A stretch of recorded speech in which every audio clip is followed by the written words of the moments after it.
everyone, and welcome to the continued presentation on Introduction to Policy Analysis. This is for week 8, and it is part 3 of the 3-part video series about the design of the service delivery system. And like with the other parts of the video series, this content is based on Dimensions of Social Welfare Policy, the textbook by Gilbert and Terrell.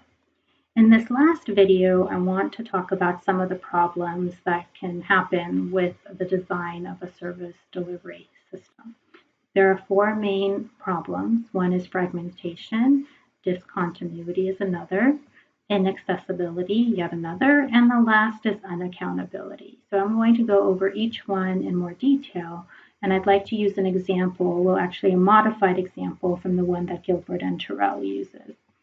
So let's say we have a single, limited English-speaking, unemployed mother who's going to school. She has a preschool-aged daughter, and this daughter needs daycare. She's receiving TANF, so she has to attend a job training program. And lastly, she has a substance abuse addiction, so she's in recovery, and she's receiving therapy and services for this addiction.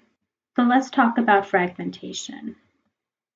This involves organizational characteristics and relationships, especially related to coordination, location, specialization, and duplication of services. So for example, are services available in one place? Do agencies try to mesh their activities, coordinate their activities? Are they aware of each other in terms of serving a client? Sometimes 2, 3 agencies may be providing services to a client and are completely unaware that they're doing that at the same time. So in our example, the college, the daycare center, the work training program, and the substance abuse services would be considered fragmented if they are in different parts of town, operate on different schedules, and provide overlapping services. Overlapping meaning that they're providing the same service without knowing that. So for example, case management services. If the job training program and the substance abuse treatment program both provide case management, then that's duplication. The services are overlapping.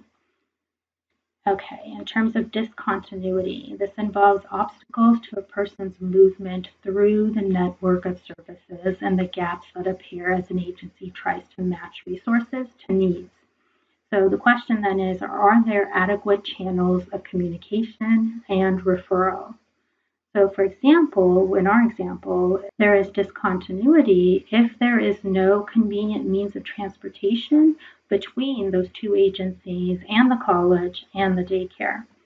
And also if there's no treatment therapist or the therapist that she needs who speaks Russian. Let's say, I mentioned she was limited English speaking, maybe she speaks Russian and she lives in, somewhere in Wisconsin.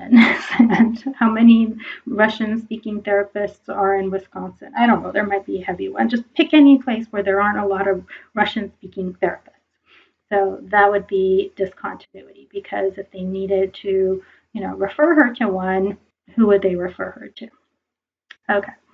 So then we have inaccessibility, which is about obstacles to entering the network of local services.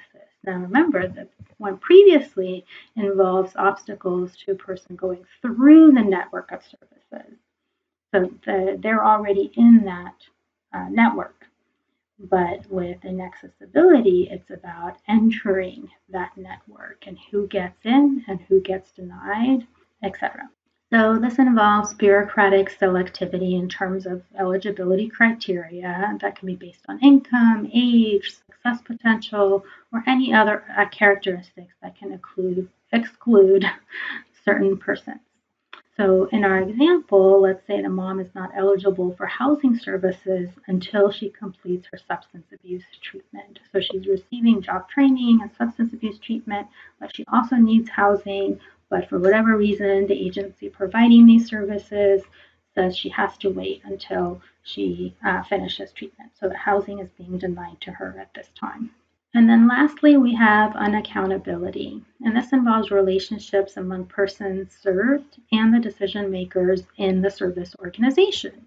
So, are those who need help able to influence decisions that affect their circumstances? Or are the decision makers at least sensitive and responsive to their clients' needs or interests? And if not, then who will hold them accountable? In our case, with our example, we had fragmentation, discontinuity, inaccessibility for the mother. If she had no viable means of redressing her grievances, then that means there's no accountability.